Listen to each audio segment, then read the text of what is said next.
Shalom, shalom. Let me open this up for everybody.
Shabbat shalom, Shabbat shalom, everybody on the chat. Bob Evans, I'm glad to see you here. Sister Christine, Richie James, Deborah, Lucia, Sister Paula Smith from Colorado, I believe. Deontay, shalom. Regina, Brother Kevin, shalom. Clayton G, shalom, brother. Sister Naomi, greater purpose in me. Welcome. I think this is my first time seeing you here. Sister Marguerite, Brother Bobby, Sister Amy, shalom.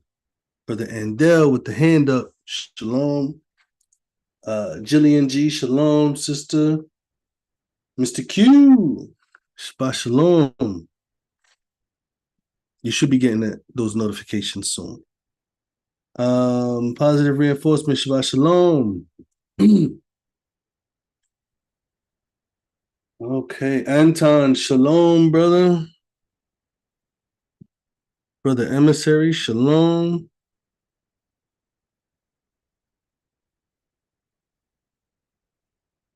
Shalom, brother.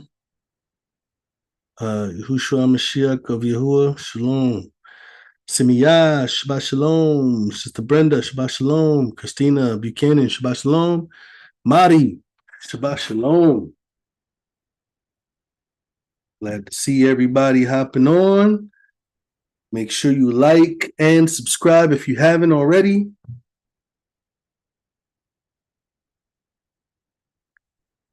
Aaron, shalom. St. Vincent, praise Yah.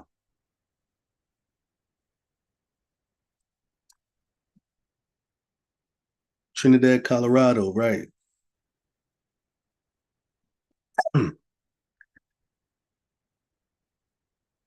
All right. Praise Yah. I see some feast questions in the chat. Those we're gonna try to break that down. I see you guys getting feast minded. Praise Yah. Praise Yah. It's that time. All right. Let me go up. Let me go up. Okay. All right. Praise Yah. What do I see? What do I see? Praise Yah, Kylie Taylor. Shabbat shalom. Welcome. Welcome. Shalom. Shabbat shalom, Lucia. Praise Yah. A lot of people coming in. Shabbat shalom, Arlene. Praise Yah.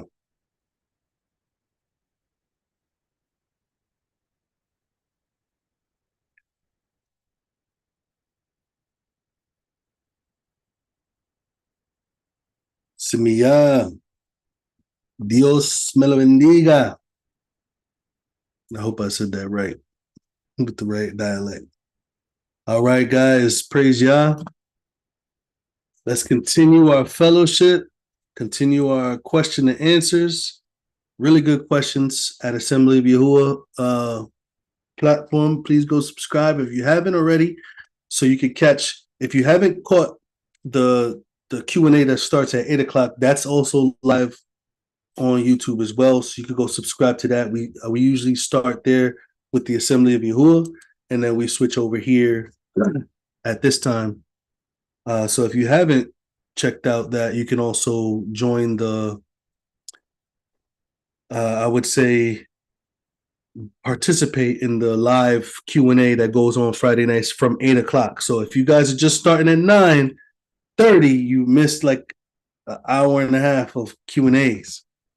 So we do a lot. We work for y'all overtime Friday nights, it seems. All right, Lucia. Assembly of Yahuwah is observing Pesach in April 13th, I believe. Praise Yah, Bobby. The praise Yah. All glory goes to Yah. Definitely appreciate you guys' presence. Make sure we like and share so that way we can spread this to other people so they could join us too. They could bring their questions too, questions that we never even considered. You know, we want to invite as many people as we can so we could hear what's keeping people divided and try to kind of get to that place.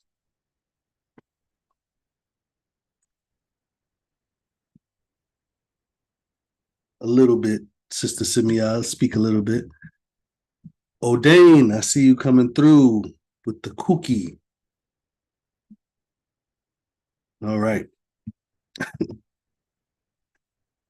All right. Praise Yah, Andel. Thank you, brother, for joining the membership. Kylie Taylor, thank you so much. Thank all of you guys for your support. Your participation is very important to me as well. You know, your presence. Like I remember seeing all of you guys, and just that you desire to fellowship together. I see how you guys are interacting with one another, encouraging one another. Very it's very encouraging to me.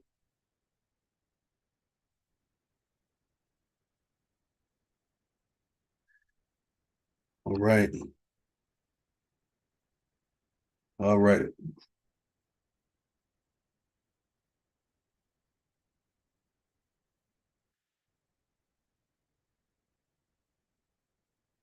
Good question, Sister Amy. Let me start from the top. Now I'm gonna start from the top. So I'm gonna make my way down. So I may not see everybody's comments right away. The way that this is structured, I have to scroll up, see the questions, and then start going down. So let me start with Brother Andel. He has his hand up in the Zoom. Oh, I'm sorry. Let me put the Zoom link inside the chat. If anybody wants to hop on the Zoom with us, you can stay and interact on the chat if you want, or you can just hop on the Zoom. If it's easier for you to interact on the Zoom, you can. Let me just pin it.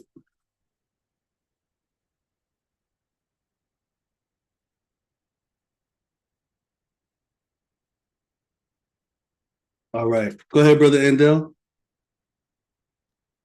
Shabbat shalom. Shabbat shalom. So my question was from assembly. Yeah. When we're talking about the blood thing, and you were saying that back in those days, you know, they would have different furniture to sit on and whatnot because they didn't have a good way to keep the blood like in, not well, not in, but contained. So I was wondering if it's the same thing today, since they have things like pads and tampons and whatever, so that they don't have that same issue that they had before. Is it the Right. same It was because of the issue. It's referred to as an issue too. It's referred to as an issue. Um, the issue of blood, that was the reason for the separation, to keep the contamination, keep that blood from getting in other places that it shouldn't. So that's kind of along the lines of the separate chairs and the separate beds and things like that. I'm not sure if that was it's definitely not, the separation is definitely not there just because of the time. It's literally there to prevent the contamination. That's, the blood getting on other things. So that's kind of what that I would say carefulness. That's why that carefulness is put in there in the scripture. Did I so answer your it question? would Was be it? the same. Say it again. Well, the question was if it's the same way today, since they have better ways of keeping that from getting out. Yeah. Like they have pads, they have tampons, or whatever else they may have. It's not the same problem Yeah. where they would have to have different. Right. Right. It's not the same. It's not the same issue. It's not the same problem. Right. Okay. Yeah. But remember, they could not go in the temple. It didn't mean that they could not fellowship or they could not um uh when they had certain times of worship, they would go to the temple. And so the temple was off limits because of the contamination to the temple. It didn't mean that they couldn't fellowship with other people.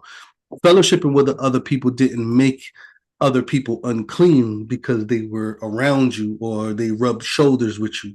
It was literally sitting where your blood was or laying where the blood was. So it was very specific.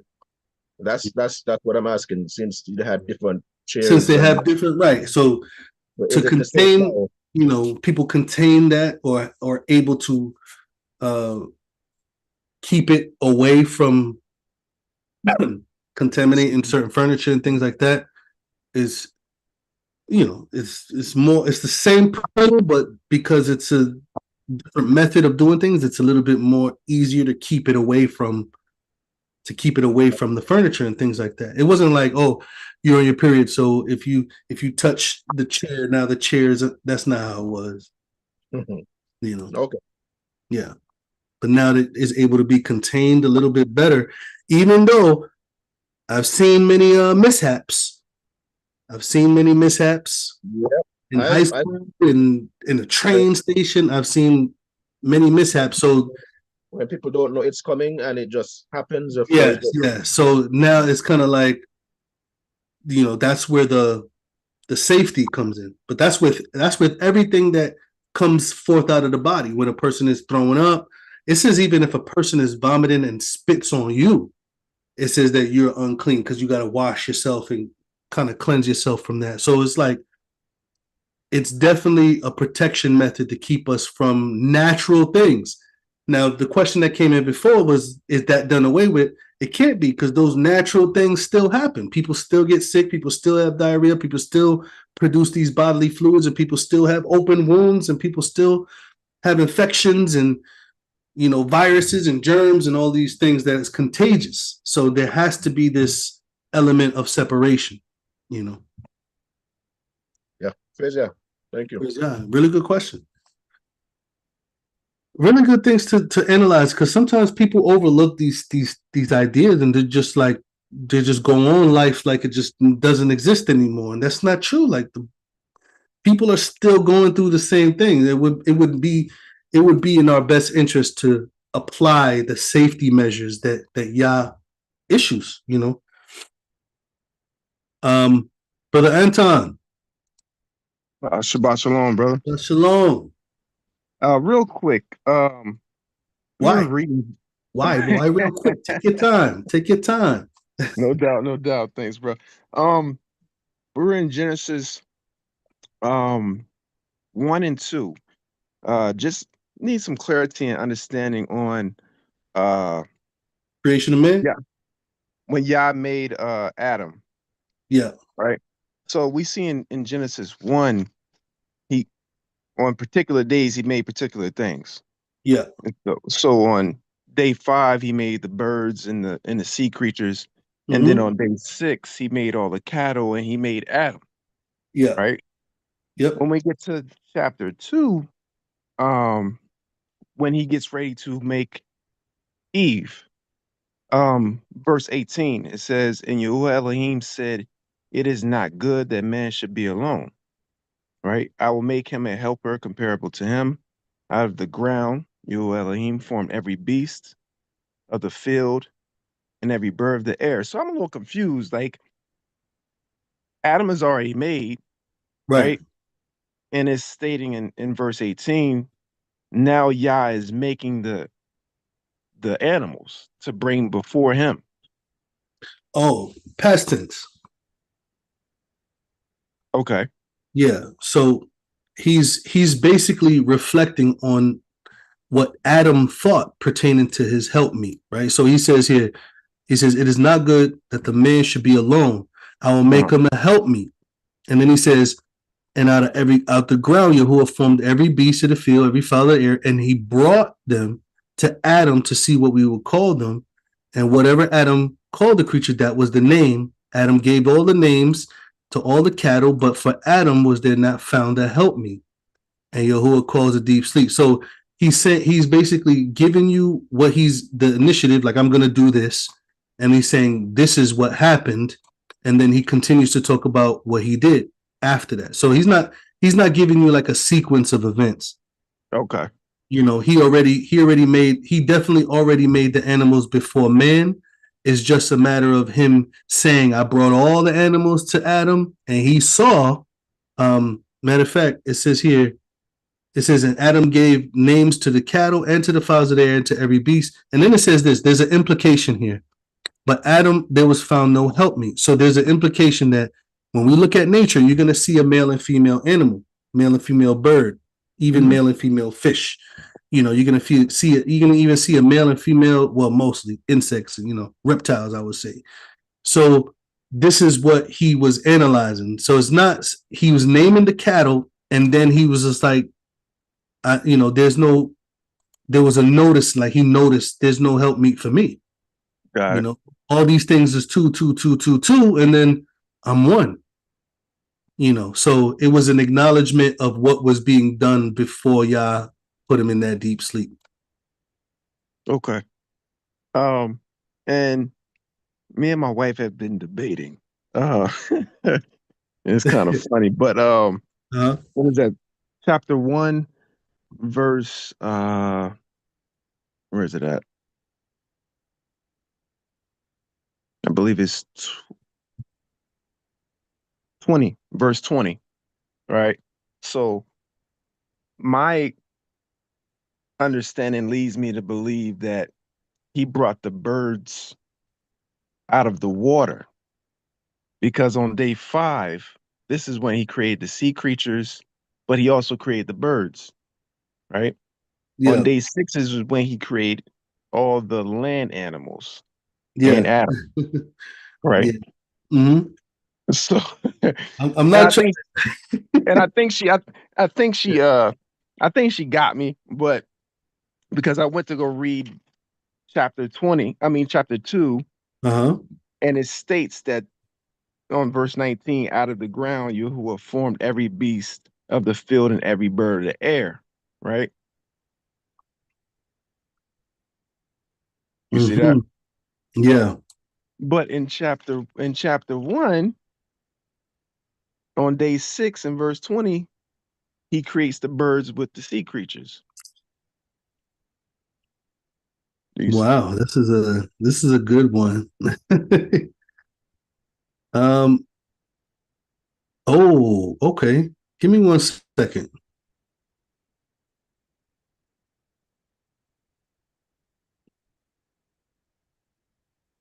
Okay. So flies above the earth. Okay, in the open firmament. So chapter 2, you said what verse? Chapter 2, verse Okay, 19. 19. Yeah. Let me see if it's the same word.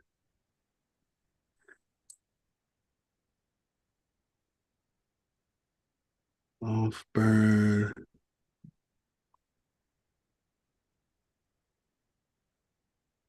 Hmm. You know what's interesting? Let me go back to chapter 1. Well, I may have to go back and solidify my thoughts on this instead so of being too hasty. yeah, Um, so my thoughts is like these are under the firmament, right? So on day yeah, 5, he creates the things of water. Now it there's water above the yeah, firmament and under the firmament. right. Hmm. Now there may be. Let me see if I could go to. Okay, so look at this, right? So he makes the water animals on also on a different day as well. So he says here the Okay. fourth day he made the creatures of the water, um, and then on the fifth day he created what? No. He in the fifth day he created the waters, the water animals, Mm-hmm. as well as the fowl that fly on the fourth day, on the fifth day, sorry. On the sixth day, he created the cattle. And let me see if, and then he says here, oh, here we go. There we go. Whew, I didn't want to just say this, but this was an assumption. So it says here, he created the cattle after his kind. And then it says here, after the thing that creepeth upon the earth. Um, that word creepeth. Let me see if that's reptile. And he says, let us make man in our image. I don't know. It's not saying that. It's not saying those birds were created on the sixth day with Adam. But Well, when there's an issue with the creeping things that swarm, not reptiles, but the bugs that swarm. In some verses, it's translated as foul. okay. In some verses, the insects is translated as foul because he created insects as well. So there's birds and then there was insects, and then some translations translate insects as foul. So, but the only thing that gets me in chapter 2 is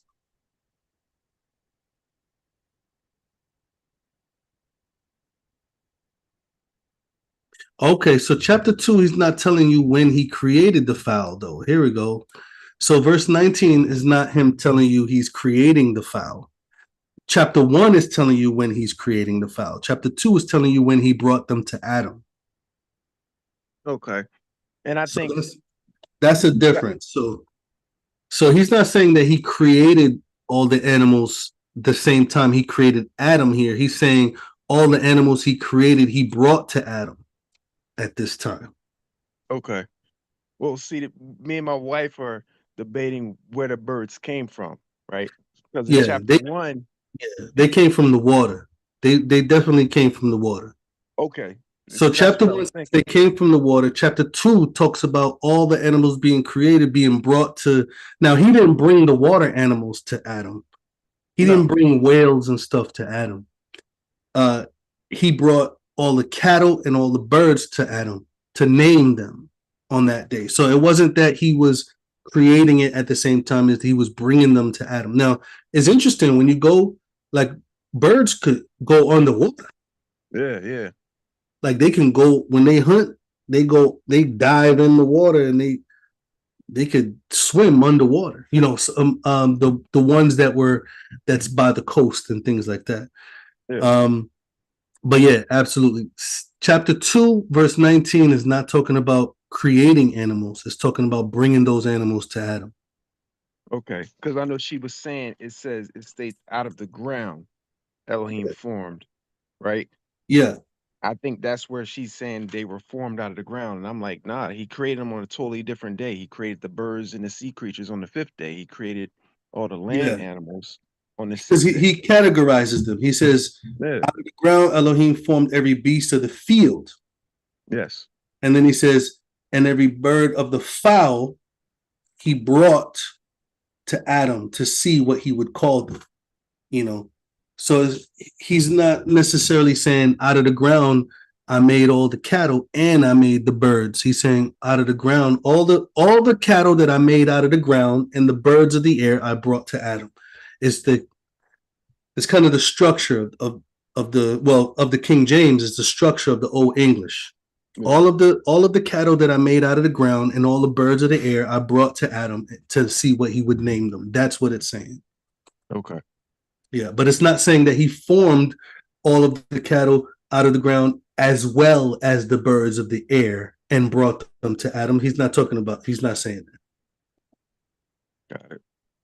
Yeah, I'm gonna have to run this back tomorrow. So she yeah. can You almost got me. I had to make sure. I was just like, wait a minute. But yeah, absolutely, absolutely. I can see it clearly. Like it wasn't necessarily that he was making them; he was bringing them to Adam to see the names that he would put on them. Okay. Yeah, Appreciate you. yeah, yeah. No, that was a good challenge right there. Almost got me. You almost got me. All Praise right, God. brother Deontay, and then we're gonna hop on the chat. Shabbat shalom. Shalom. I think it's amazing how y'all works because I was actually about to ask you about the whole purity thing and uncleanness, and there's still my perspective I want to ask you about. I was actually reading Leviticus 15 yesterday. I told you I Okay. started in Genesis. I'm already at Leviticus, so praise Mm, God for that. But praise my whole God. thing was that about the uncleanness was I understand it's temple uncleanness, and you're not Mhm. allowed to be in the temple because it's supposed to represent purity. But in Yeah. the light of the Messiah's sacrifice and whatnot, and us being the temple of God, and I don't remember exactly where it was in one of Paul's epistles, but he says, don't partake of uncleanness, don't touch unclean things, and don't touch the uncleanness and whatnot. How does that how does that correlate with things like Leviticus 15, where it's like you're unclean based off like periods, the seed of Yeah. copulation, things like that. I think the statement in Corinthians where it says "touch not the unclean thing" was talking about referring to like profane things, like defiled things, Mm, not necessarily like natural things that need to be separated, um, mm, which is not sinful because those are natural things that occur. mm, But the in Corinthians where he says "touch not the unclean thing" is referring to in that regard, it was talking about the profane, like the things that are defiled. That's why he was doing a comparison in that chapter with idols and the temple of Yah.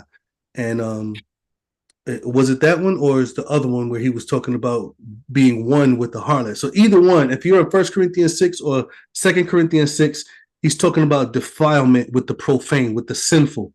The yeah, unclean aspect in this regard is talking about hygienically, the preservation, like to keep us safe yeah, from what can cause us to become sick and things like that. That's not necessarily a sinful thing. yeah. In the verse, that's touch on the unclean things when he's talking about being with the unbeliever. Yeah, unequally yoked. So it's talking Yeah, about the profane mixing with that which is defiled, mixing with that which is righteous. So it does correlate a little bit, but yeah, it is the emphasis is the those things that are separated from Yah. But when you're talking about like a child of Yah that has her time, that's not a person that's separated from Yah. That's yeah. just a person that's separated from certain elements that's supposed to remain undefiled. Okay. Well, and also though, I would also have to ask you about Leviticus 15:32. And it says, "This is the law of him that has an issue, and of him whose seed goes from him, and is defiled therewith." So, what would Yeah. you say to that? Well, so again, defilement is a general word referring to becoming unclean. Now, how you become unclean is there's two elements. There's sinfulness, and then there's the natural elements. So you just said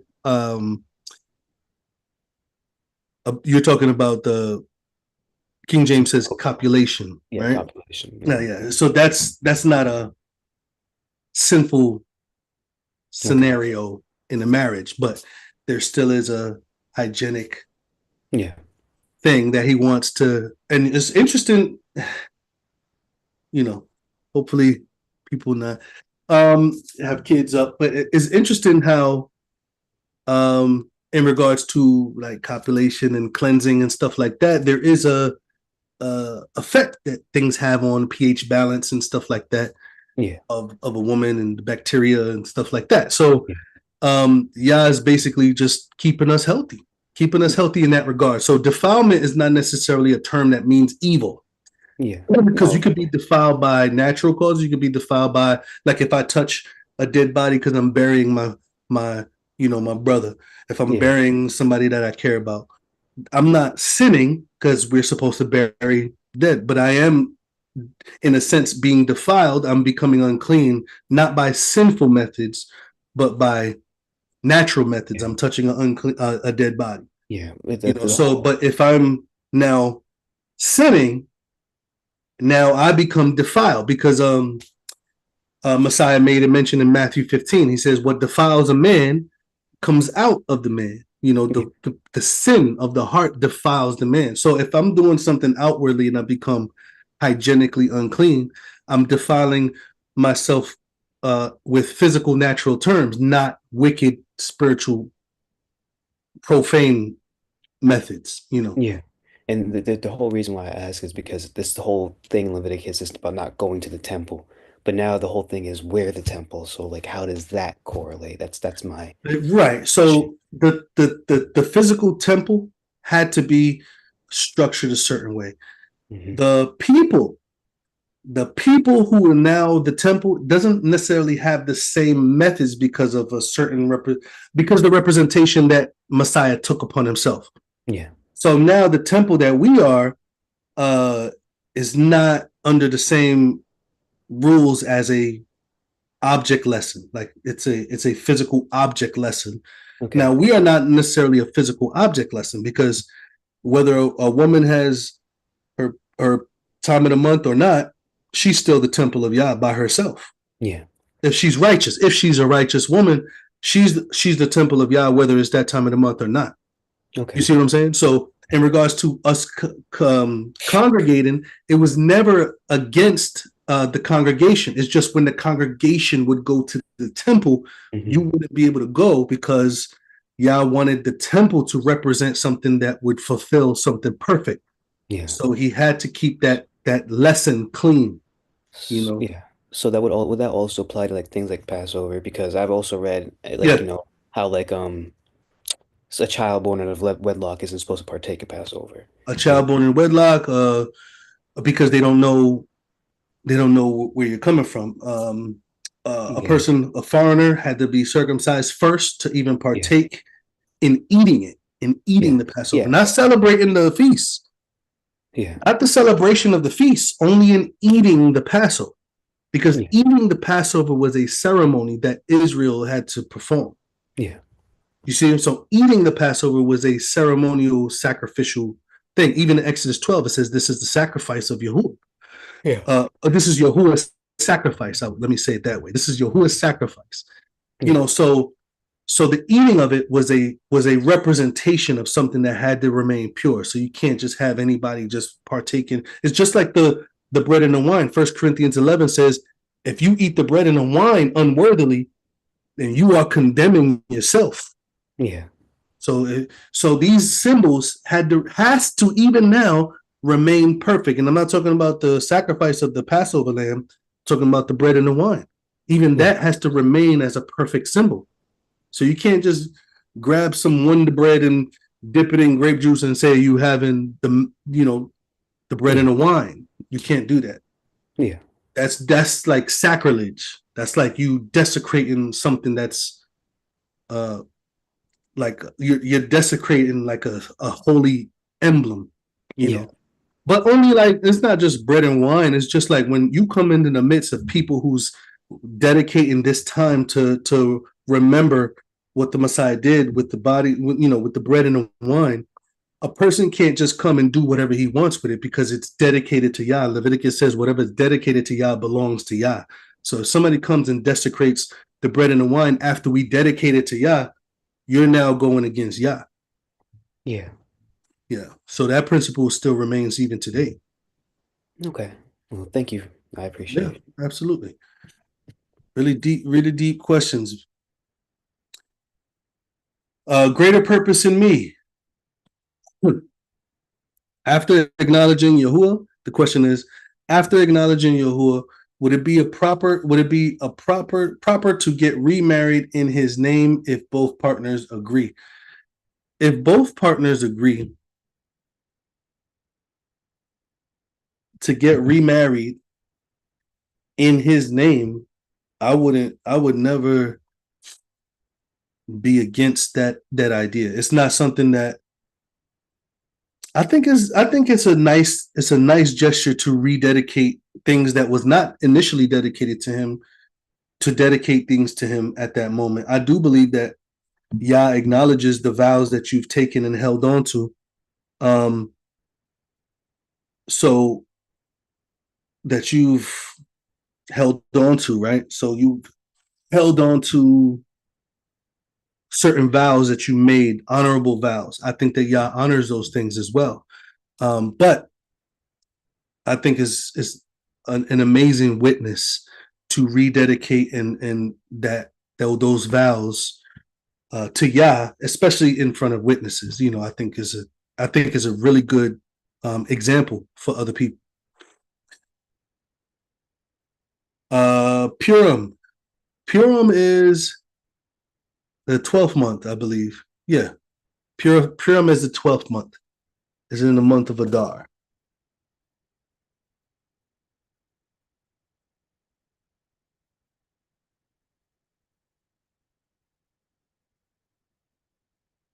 Yeah. So Purim is, I believe, is in the 12th month of Adar. And I think yeah. Purim is the celebration of the time that from the book of Esther when they were delivered from the hands of Haman. Yeah. Richie James, Shabbat Shalom. Is humbling yourself and fasting the best way to get Yah's attention and have him help you like he did to Ahab?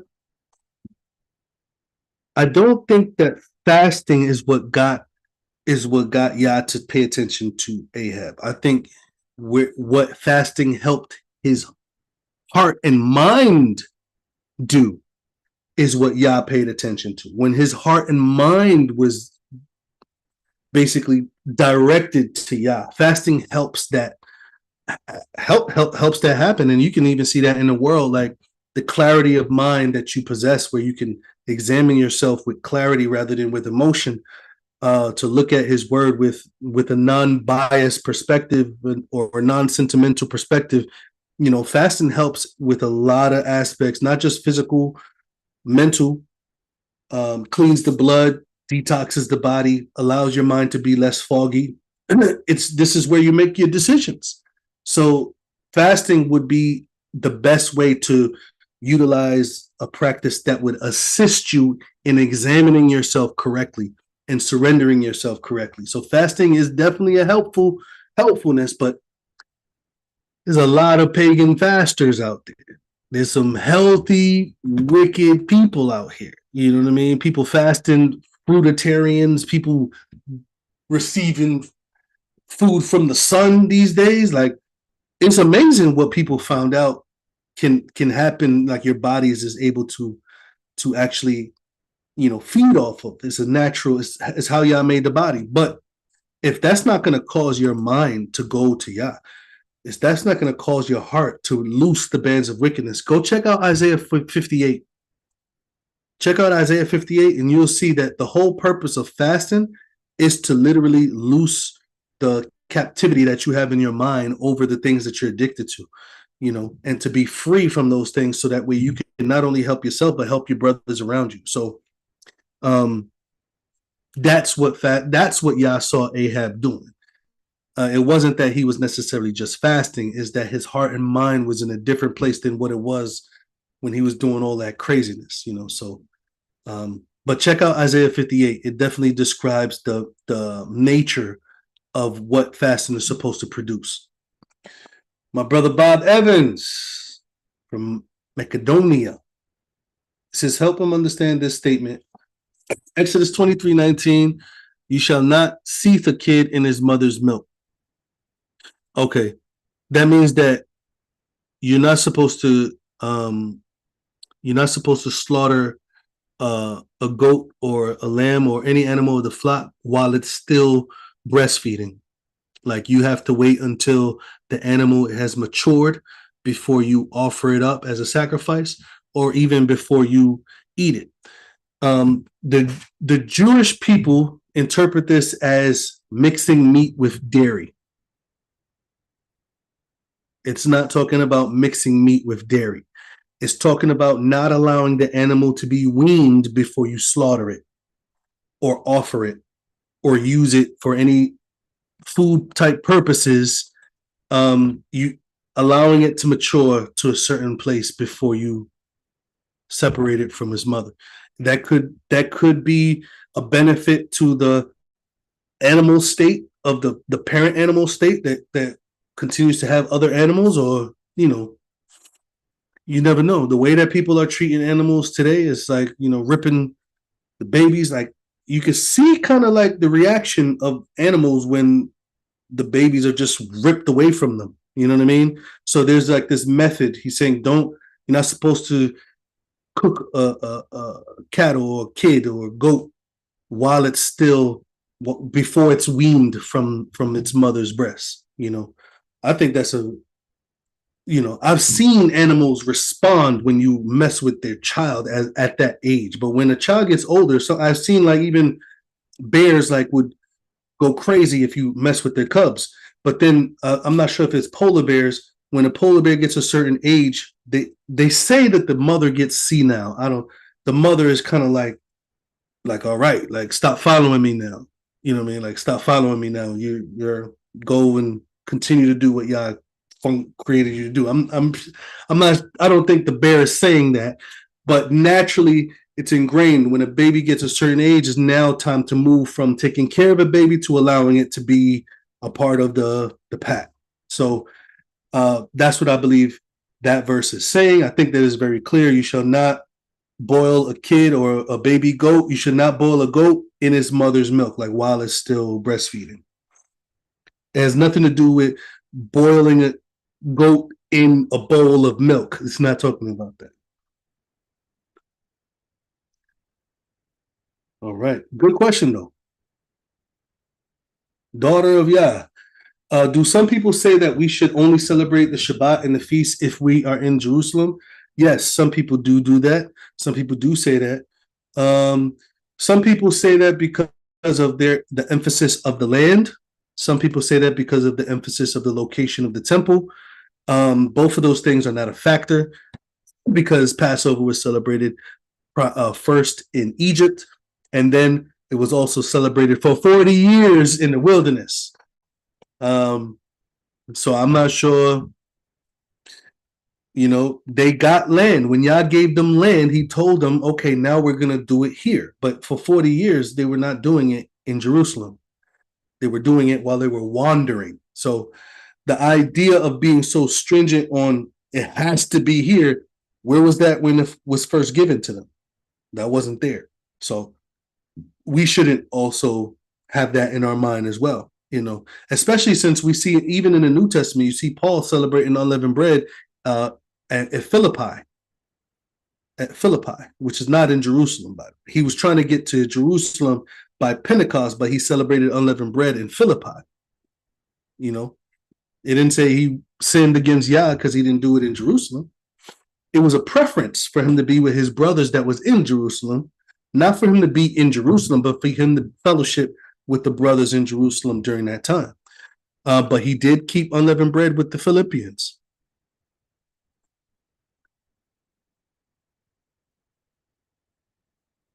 All right. Sister Paula says to follow up, Sister Jules, how many days between the dark moon and the new moon is there? There's really, because people are unable to locate and see certain phases of the moon, you guys could, okay. Sorry, Wesley. I saw you couldn't hear me, but that was probably before. I'm just now scrolling down. There's only one dark phase, one completely dark phase of the moon. So the issue is the sighting. There are different phases of the moon that's hard to see. So they say that there's 2 or 3 dark moons. There's never 2 or 3 dark moons. There's always one absolute dark moon. And then there is some months in which there is no dark moon. So the months are 30 days to 29 and a half days. The 29 and a half days are the days in which it transitions from waning to waxing in like one night.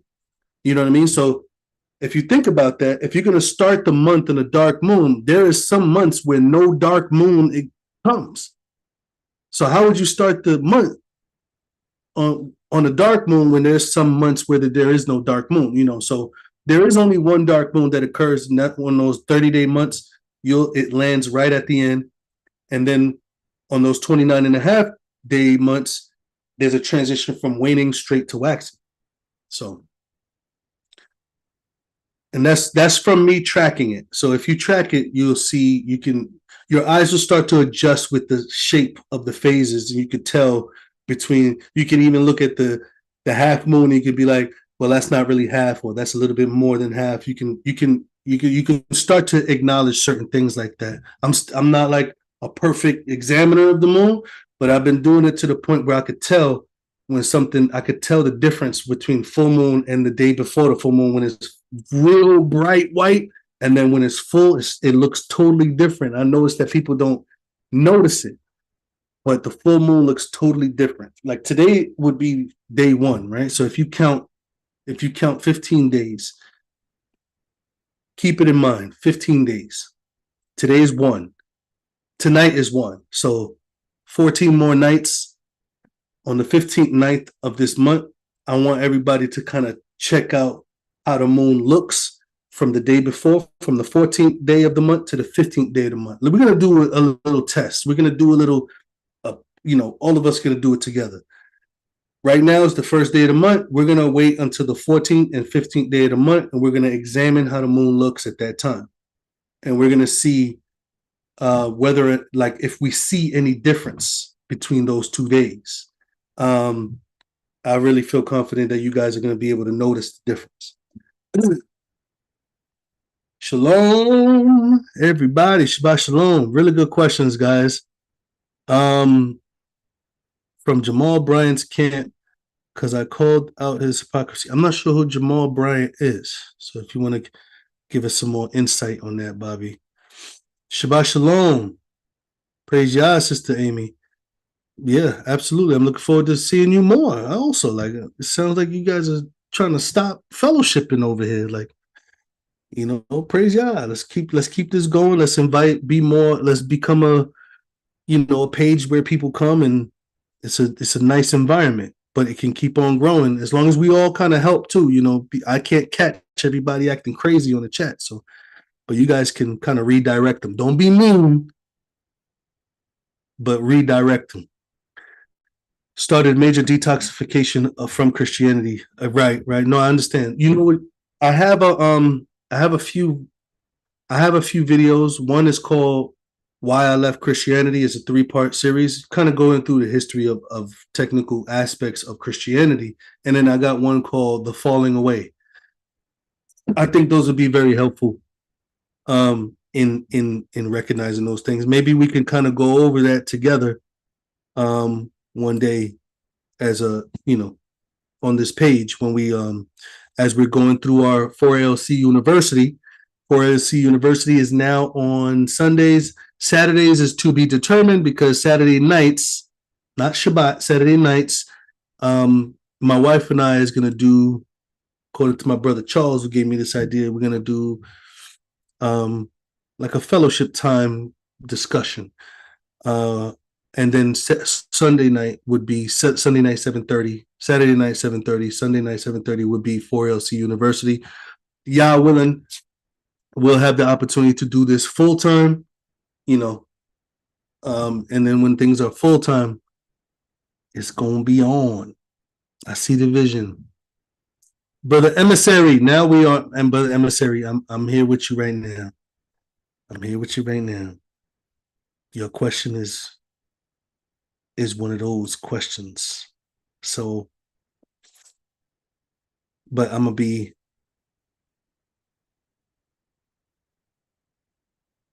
yeah. Let me see if I could. Is it okay to travel to celebrate Passover? Absolutely. You don't have to keep it at home. It's not a necessity to keep it at home. I know some people use Exodus 12 to say keep stay in your home, but that's not, you could see the Messiah traveled to keep Pesach. He traveled from Nazareth to, Jerusalem.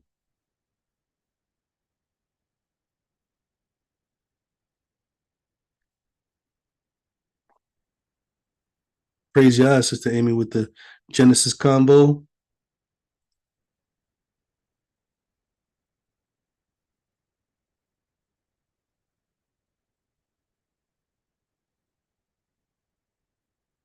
Praise Yah, Sister Mari.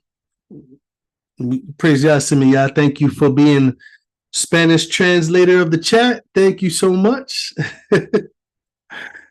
Praise Yah. David Scott, you have a question. What does it mean when I hear that there is two Jesuses?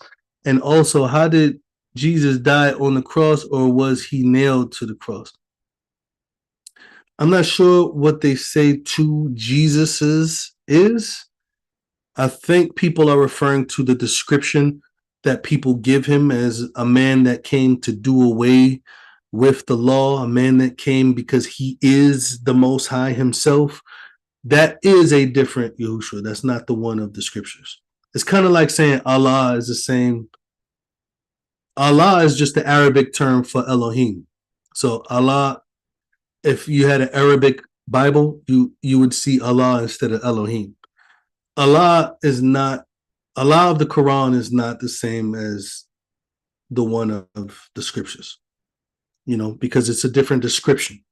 We talked about that earlier today. Somebody asked a really good question, and it was about understanding who Yahushua and his father is. It's about description. That it's even like if somebody knows you, they could know you by description and not know your name. Just because they don't know your name does not mean they don't know who you are. They do know who you are. They just don't know your name. So same thing with that whole idea of there being two Yahushuas or two Messiahs. How did he die on the tree? Now, many people say he was impaled like this.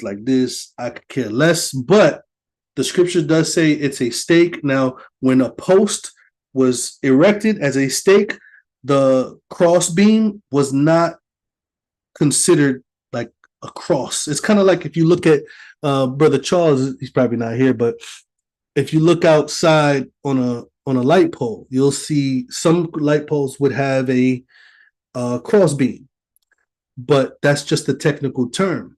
It's literally called a light post. It's not called a cross, even though it has a cross beam on it. So this is kind of what people are fighting over. You don't have to fight over that. He died on a tree, which is a piece of wood cut from a tree. He was displayed in front of everybody, as the Torah said. The evil people, guilty, will be displayed as a recognition of his evil. He could have died in many different ways. If he did it for me, that would have been sufficient. It wasn't based. It wasn't how he died that makes it significant. It was that he died that makes that significant. Is that he died for me.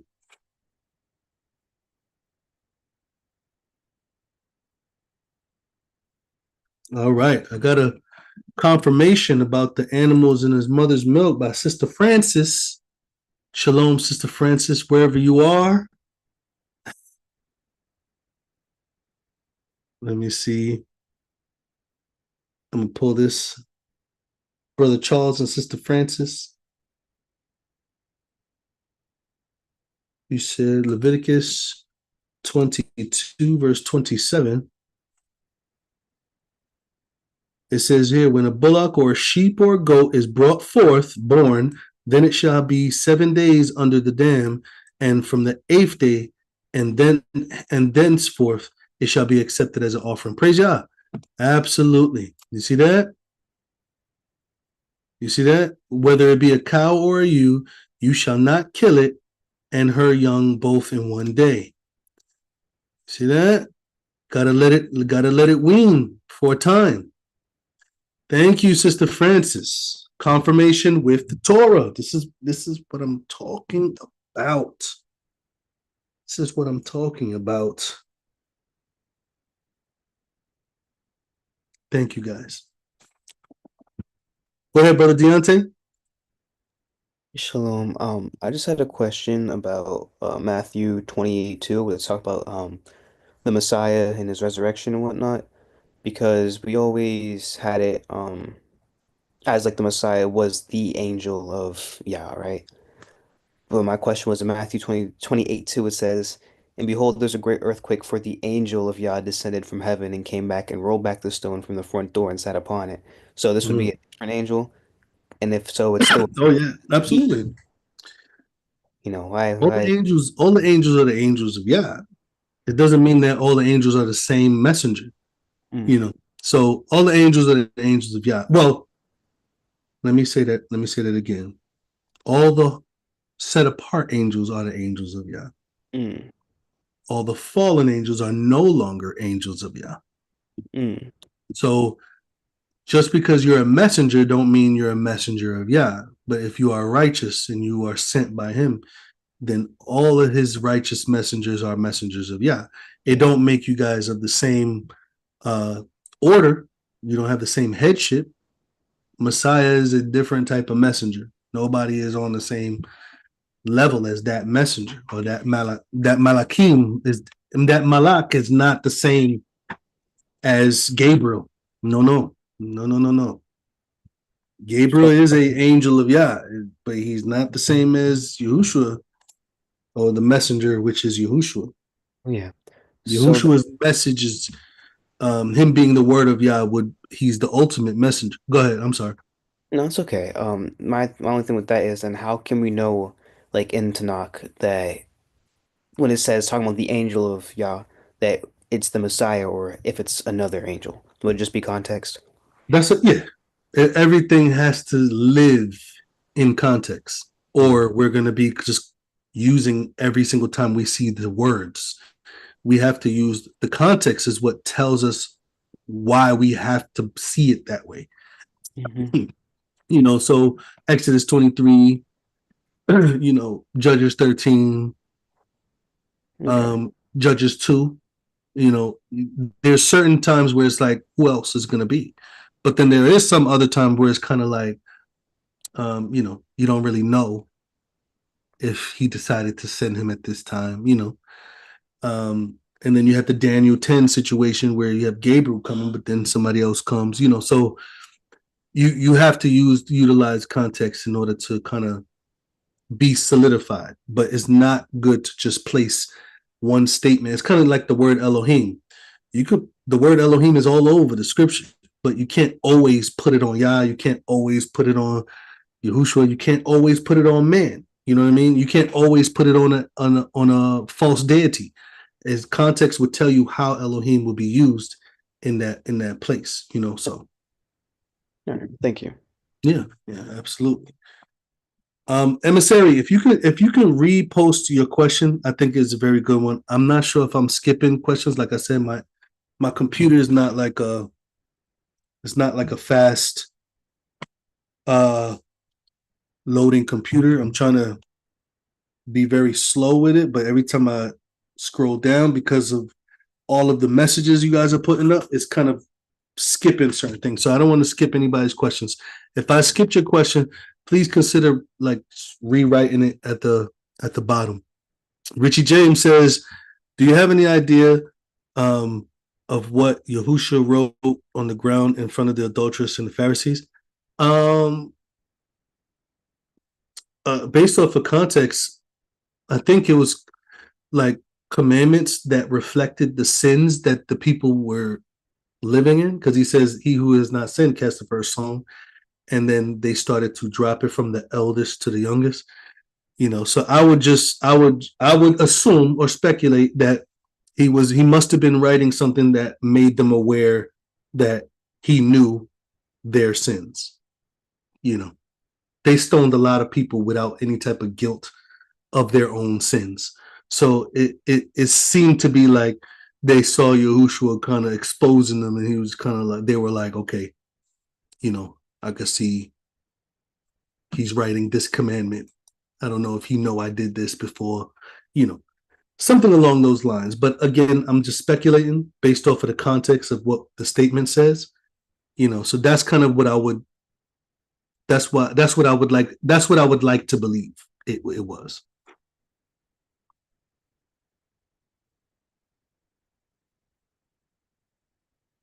Now, I'm not sure if it was the man's name that committed the adultery, because the statement was, "Let he who have no sin cast the first stone." So, and I think he was already writing on the ground, and then he came up, said that, and then he went back to writing on the ground. So it was kind of quite a bit of writing he was doing. But again, I'm speculating because it doesn't say. So I don't want anybody to think that's what it was, definitely. But I feel like that's a really good possibility. Jillian G, to clarify, if you are born out of wedlock, but now in a covenant with Yahusha, can we still eat and drink the bread and the wine during Passover? Absolutely. That's me. I was born out of wedlock. Born to, unbelieving father. My mom was practicing witchcraft. I was dipped in the Catholic Church 3 times for the Trinity. All of that stuff. Man, I don't realize how much pagan practices they threw my baby body. I went to confession. I went to Catholic school. Hey, wore those Santeria beads, and there's a lot. There's a lot of stuff that happened to me, but I entered into a covenant with Yah. He washed me clean. He filled me. He led me, still leading me, still filling me, still changing me, still strengthening me, because I am in a covenant with him. So I do examine myself before I eat the bread and the wine. We still have to examine ourselves especially every year. If you're gonna do it every Passover, make sure you still examine yourself to make sure you're in the right state. You should do that before you even go to the feast, so you could be ready to just give yourself to whatever Yah wants to happen at that time, but definitely especially during this season, getting ourselves ready to receive whatever Yah wants us to receive on his holy days. Excellent question, Jillian. So no veal. That's interesting. Yes, no veal. Is veal in his mother's, while it's still not weaned? I don't even know why you would take a baby, anything that just came out of the mother. I don't know. I wouldn't. Ugh. I'm gonna just say no veal to you, Bobby. No veal. And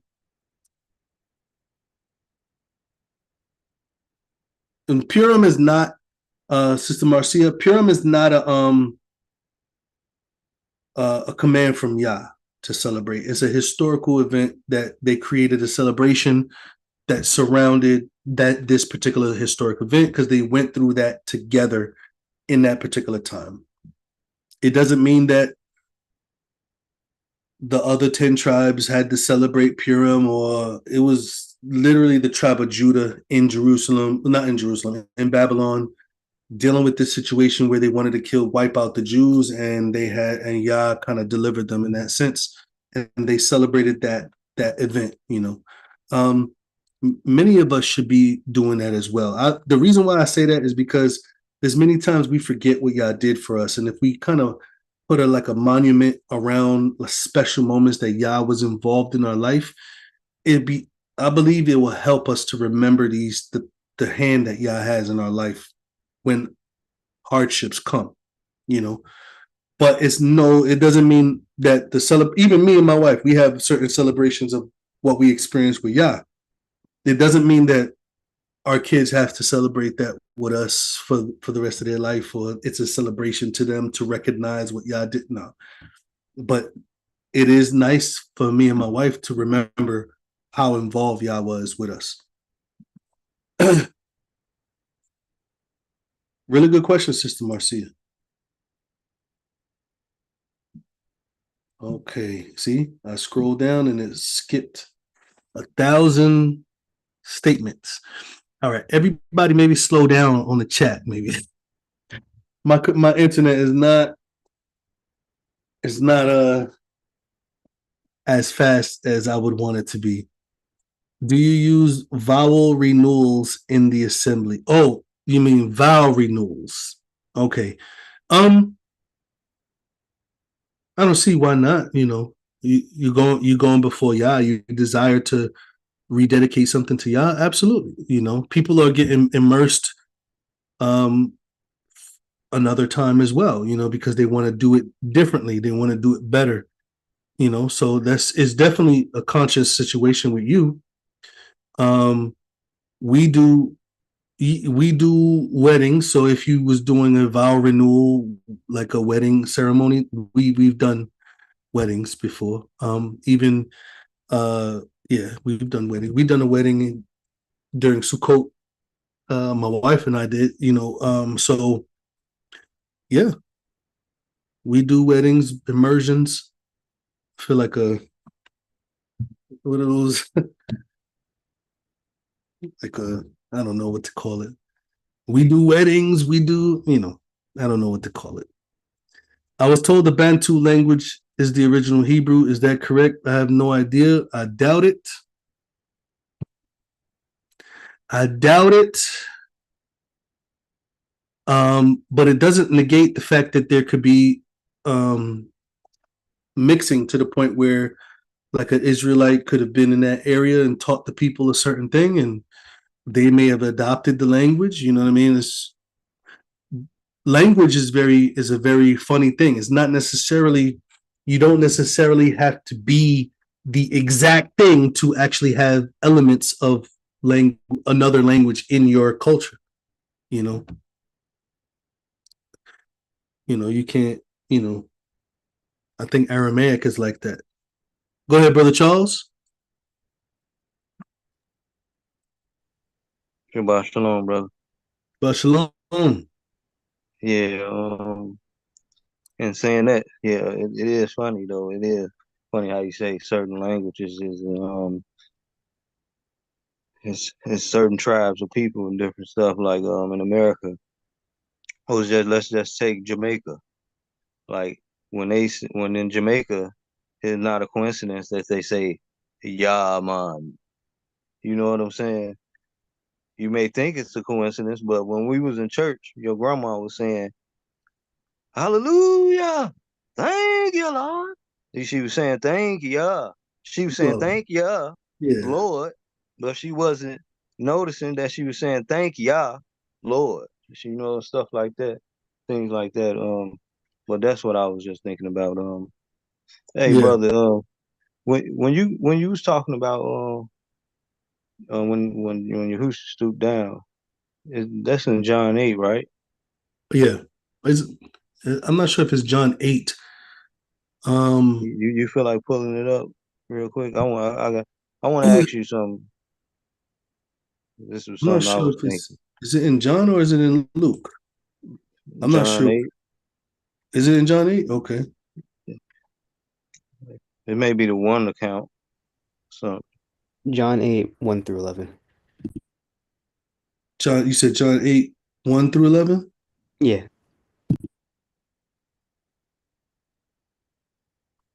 Okay. And so it says, yeah, right here.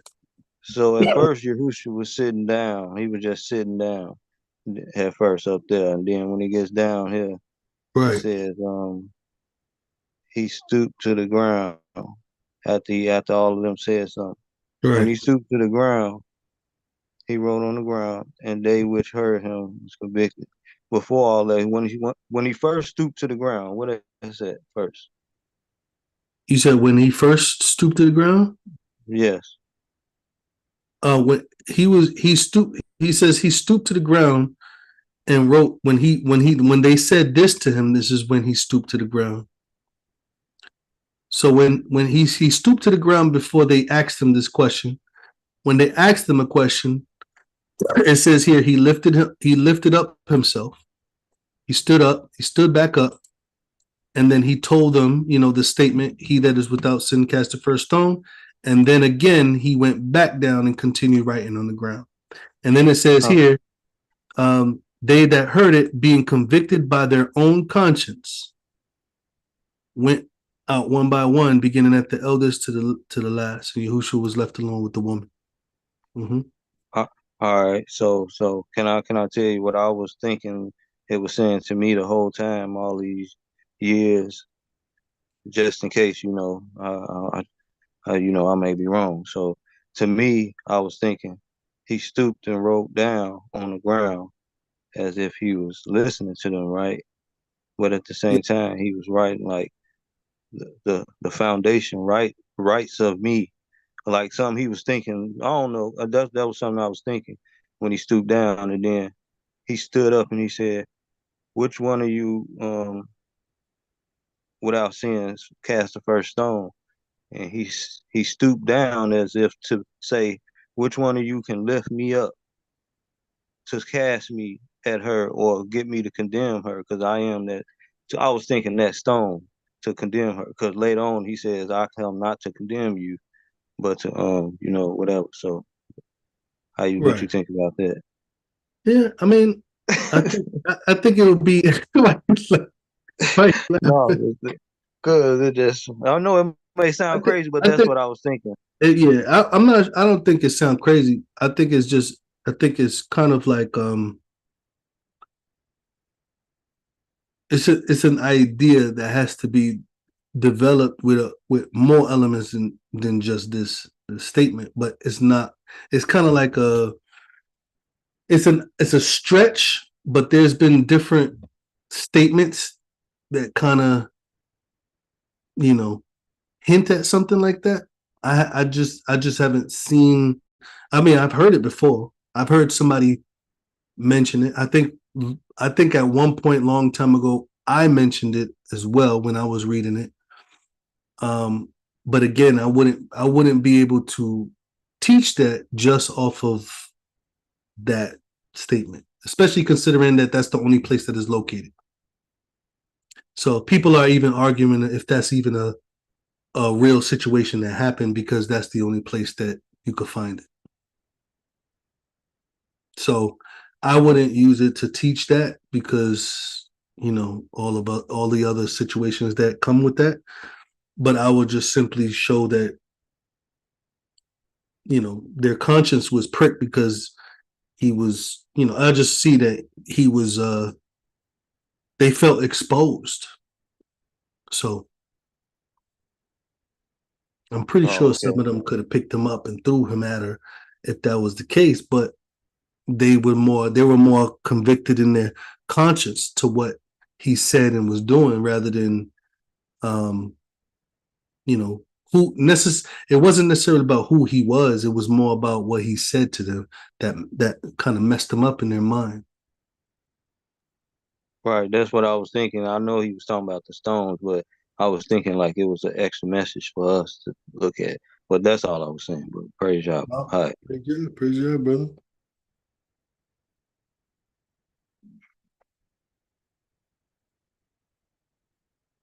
Hmm. All right. Kadosh Ra'at. So I was looking at what you were saying. You said we view these verses as the duality between the spiritual and the physical. Genesis 1, 6, 26, 27, which is like that he said, let us make man in our image. And then it says Elohim created man, and then it says male and female, he created them. And then you wrote spirit creation of Adam, physical. and then you put a question mark. I'm not really sure how to take the question, so if you can rewrite it in a more simple way, I probably share what I think about it, about what you're saying, but I'm not really sure what you're saying, so I don't want to answer something that I'm not really sure if that's actually what you're trying to say.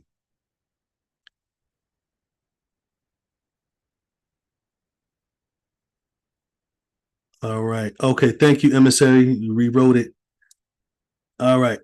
Are these the right dates for the feast? Passover, sunset, 13th to April. Evening of the 13th to the 20th. Evening, first fruits. I do believe that. Wesley, can you confirm that on the chat?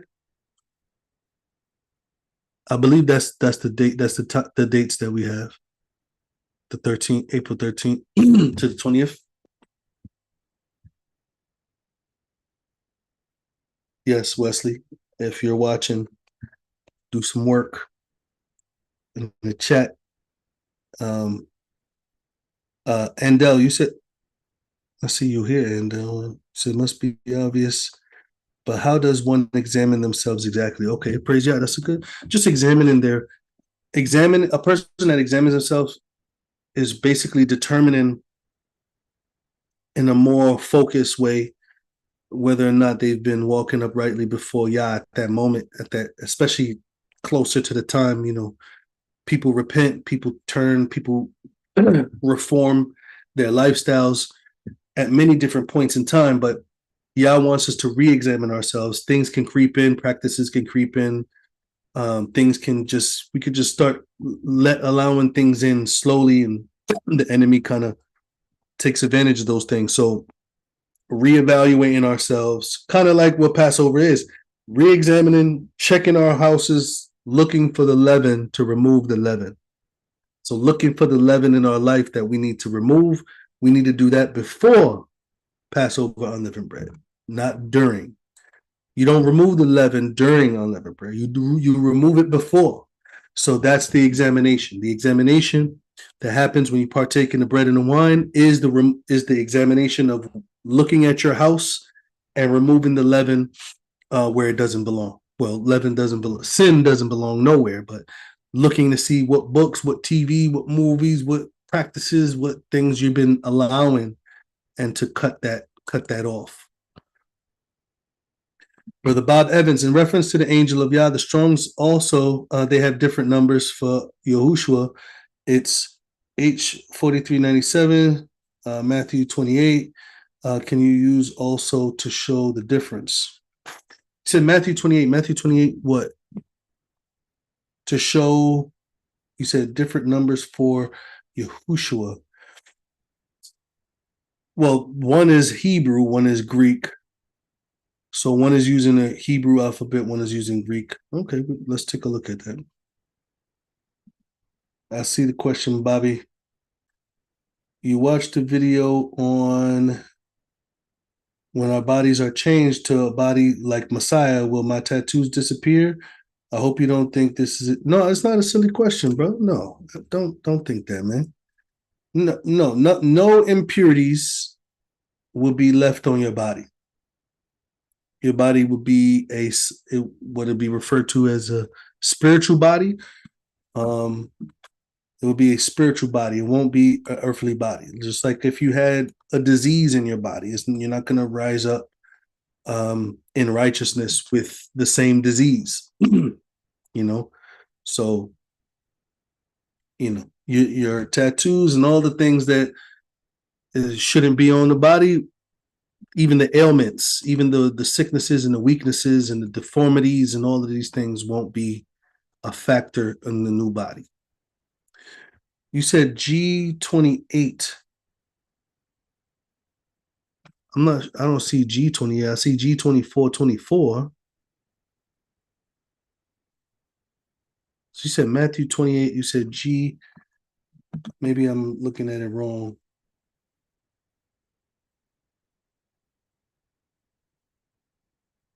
Bobby, if you're planning on driving down, let me know. That would be a blessing. We got a couple rivers over here. Easy to get in the water. I'm sorry. Brother Jadiel, Yes. G32, and I think he's talking about the word angel. Oh, okay. Oh, okay. That's what he said. I thought he. Oh, okay.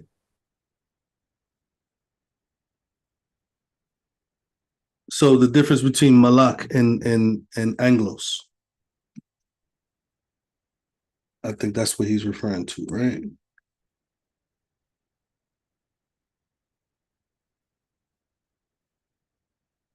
Okay, yeah.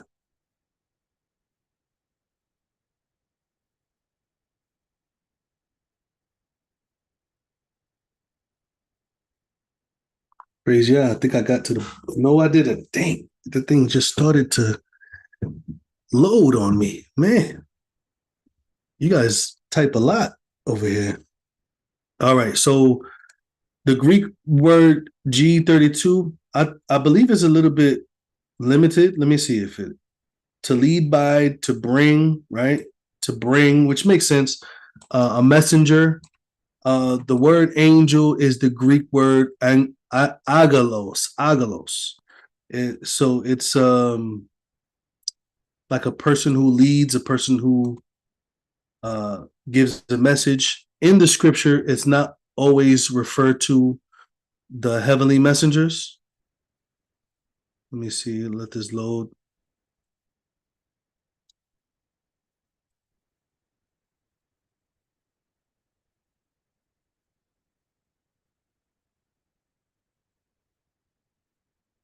This thing is okay. Here we go.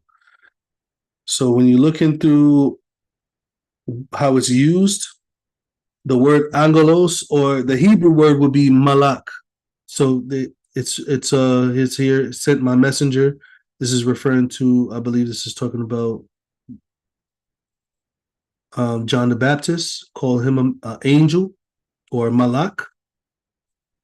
Luke 7, again referring to angel. 2 Corinthians 12, referring to the messenger from Satan. That word is malak or angelos. So it's definitely a general term to refer to a like something that's happening, like an occupation. The Thayers, let me see if the Thayers say anything slightly different. The Hebrew word for malak is not necessarily going to be different. A messenger, there we go. A messenger, an envoy means someone who's sent, right here, one who was sent, a messenger from Elohim. So that's why sometimes when people say, oh, the messenger from Elohim is Elohim, that doesn't make sense. Messenger of Elohim is not Elohim. Let me see if I could find, let me go to Exodus 23:20 and look at the Hebrew word. H4397. It is the word malak. Thayer's is for Greek concordance with the Strongs, and then Brown's Driver Briggs is the Hebrew concordance that you could use with the Strongs. So you're not just restricted to Strongs. Sorry, let me wait till this load up real quick. Okay, malak. See, malak. And it means to dispatch as a deputy, a messenger. And then it uses agalos because the Septuagint uses agalos. It says here, also used for prophet, priest, teacher, ambassador. These are all the things that Yah's people are too. Kings. So it's not necessarily restricted to just heavenly creatures. It's also given to us when we are working in that occupation. So Yahushua being called a angel or messenger is not like far-fetched. People know he's the angel at certain times. Like he is sent by Yah to give us a message. So why wouldn't he be a messenger or malak? So I probably don't remember if that's what the question was pertaining to that, but please remind me if I missed the question. Kadosh, it says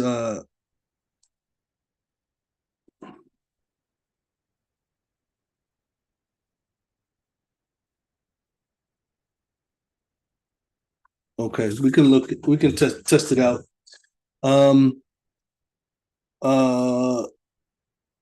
Simia, you said, is there a list for what is leaven? Leaven is you can see leavening agent, active leaven, baking soda, leaven, baking soda, yeast. That's kind of along the lines. I'm located in Chattanooga, Tennessee, also by the border of North Georgia. That's where I'm located. You're gonna need a few dunks, but I'll hold you under a little bit. I'm sorry. I'm not gonna. It is getting late. So I'm gonna try to. We're gonna close in a second.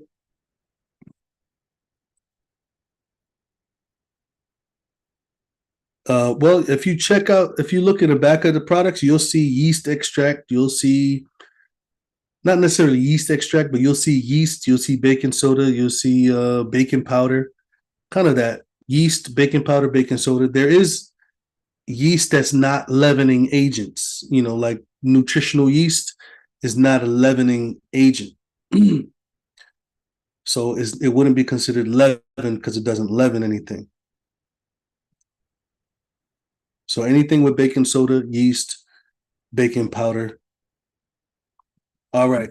Kodash, we're going to take a look at those things. I hope you're still there so that way you could kind of help me understand what you wanted to say. But let me go to Deontay real quick. Go ahead, Deontay. Shalom. Before I forget, because I've been meaning to ask you this for like the past 4 weeks now. I keep forgetting. I ask you when is Purim. I mean, like, because right now I don't know the day of the month we're in. I don't know what month it is, anything like that. Okay. And so I'm trying to get a calendar going, and me personally, I want to keep Purim because I'd rather, set apart as many days as I can towards y'all and whatnot.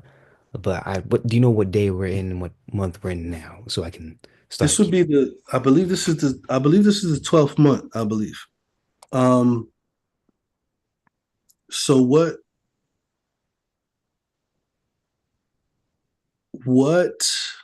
what day did the scriptures say? So it's the 12th month. Whatever day the scripture says Purim on, today is day 1 of that month. You count to that. What day was it? I think was it the 14th? I actually have a calendar with all the dates in it. Give me I one think second. it was the 14th, and then they changed it to the 14th and 15th. I think, right? Let me It's the check. 14th of the 12th month. I think so. I'm checking real quick. It is. Oh, I think it's. Wait, no. Yes, it's the 14th through the 15th. Yeah. So Yeah. it was the 14th, and then they decided in the text they decided to do it the 14th and the 15th. So it's really the 14th. So it'll be today's day 1. You would count 13 more days. That will bring you to the 14th. Okay, so like 2 weeks. All right. Yeah. Yeah. Okay, thank Also, make sure you keep your eyes on that moon. I wanna show you guys the difference between the 15th day of the month and the days before and after. Of course. Uh And oh, huh. also, I did the whole interview with the assembly and Yahoo and whatnot, but I never got an email afterwards to actually join. Okay. So, I'm gonna look into that. I'm gonna look into that. anyways, thank you. You know who you met with? Yeah, I met with Brother Rick. Okay. I'm a.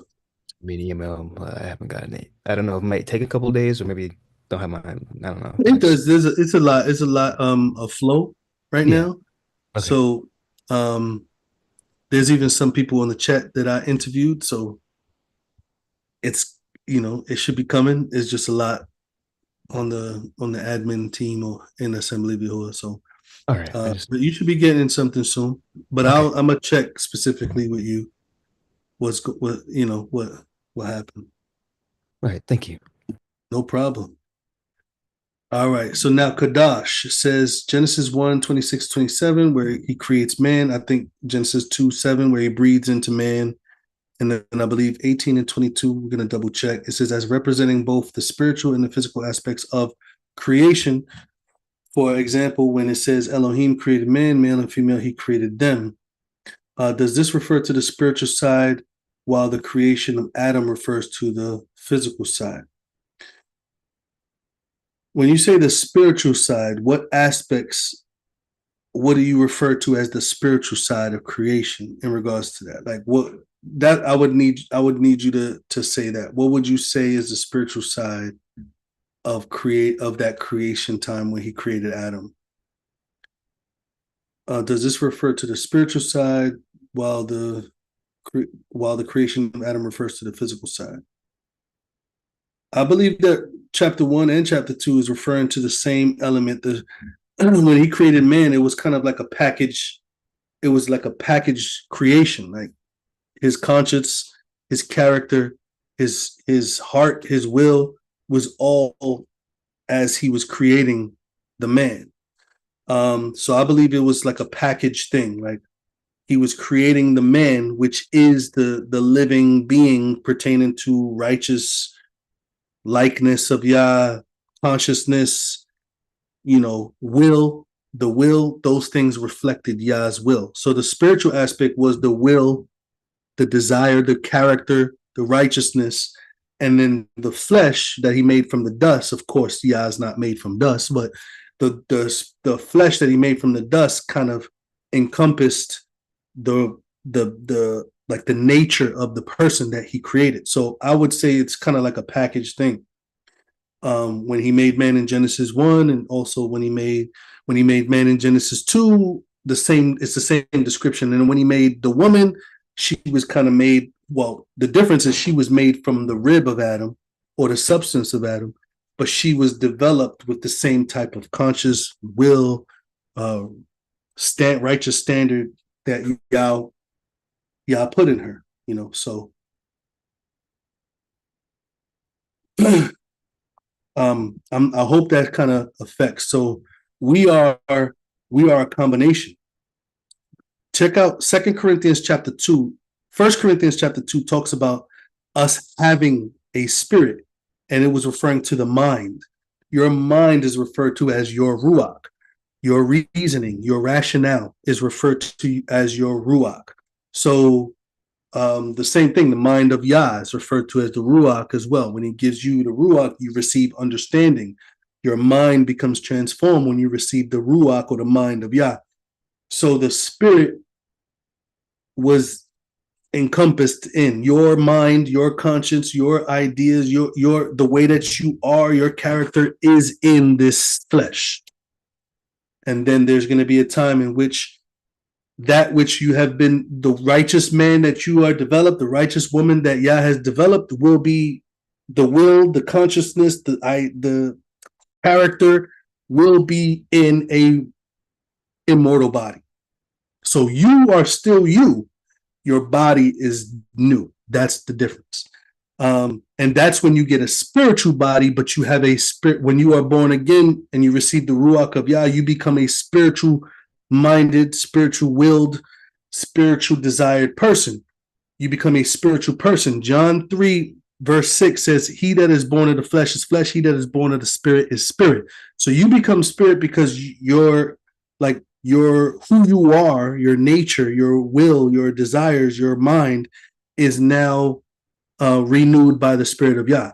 So when you receive the spiritual body, is just matching the spiritual person that you have become. I hope that was clear for everybody. I was trying to make it simple for everybody.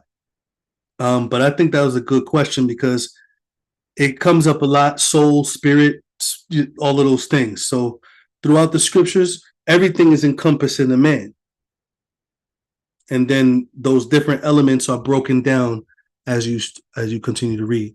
I hope that makes sense, brother. If anything doesn't make sense, please, if anything doesn't make sense, let me know that some things don't make sense because of a certain verse, and we can absolutely go to those verses.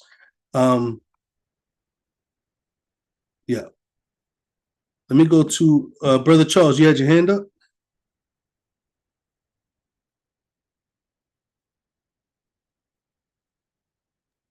Yeah, I did. I ain't know. I only heard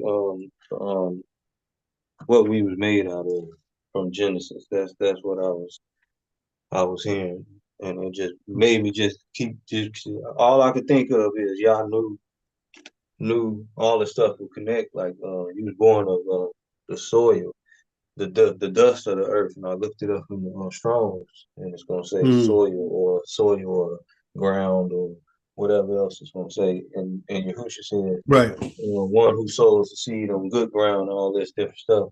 So the seed is the word, and that seed, if the seed is to be sown into you, and it's a sword, it's like a multiple things. Like you got all this gardening going on in your heart and in your walk and your life and for real and all that. That's what I was thinking of. But also when they real, I said this with I say this a lot with Rick. I just want to say it just in case nobody hear it. The real, I looked at the word real in Hebrew. It means Tessila, whatever however you say it, Tsela, Tessila.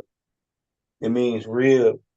Also, that rib means a chamber, and a chamber can be mostly is like that intimate place where you and your wife, or either I take it as that's where Yah wants to be, in that intimate chamber in that temple where He wants it, where it's clean and swept up and all those things. But that's what Right. I was thinking about. Brother. Praise Yah. Oh, praise Yah. Praise Yah. Praise Yah. Absolutely. It's kind of, yeah, there's so much we could get into with that, but we're about to close. But just to solidify, I'm not sure if Kadash sees it. So it says here, Elohim formed man, right? Man is from the dust of the ground. When he breathed into the nostrils the breath of life, man became a living soul. So we did if you go to the live videos on 4LC, you'll see that we did a study on the Ruach. We did the first study on the Ruach, and we touched on the difference between the breath of life and the gift of the Ruach, which is different because every animal also has the breath of life as well.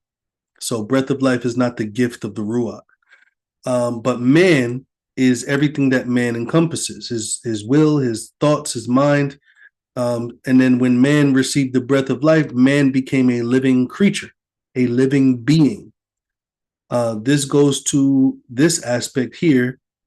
I think I mentioned this earlier, John 3, where it says here, that which is born, John 3:6, that which is born of the flesh is flesh, but that which is born of the Ruach is Ruach.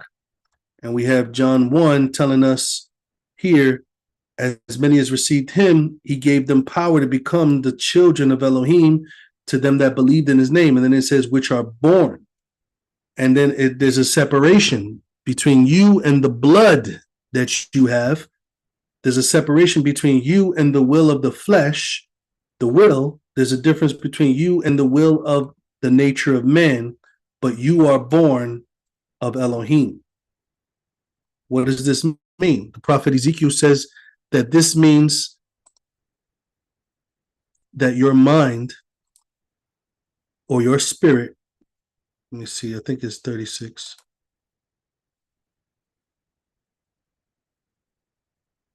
That a new heart I will give you, and a new spirit, a new mind will I give you. I will take away the stony heart out of your flesh, and I will give you a heart of flesh. Then, after he gives you a new heart and a new spirit, a new mind and a new heart, then he's going to put his mind or his spirit in you, causing you to walk in his statutes and keep his judgments. So this is the new life. I'm going to give you a new heart and a new spirit. Let me give you an example of this.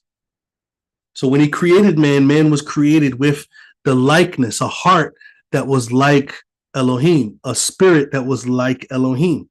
And that likeness changed when they adopted the nature of the enemy, which is sinful. That's why man has a sinful nature, because we adopted the nature of the enemy from the garden. Now there's a time to be born again in which Yah is trying to give you back the heart and mind that he initially wanted to create you in. But this time he has to give you his ruach to keep you in that while you're in this flesh. One example of this is Saul. Saul.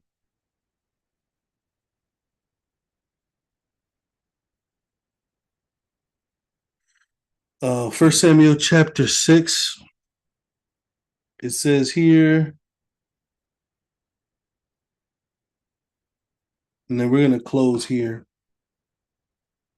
I hope everybody's paying attention. Remember those side conversations? I want everybody to catch all of these questions because these may be questions that we have as we're studying, or even that's applicable now. First Samuel chapter 10.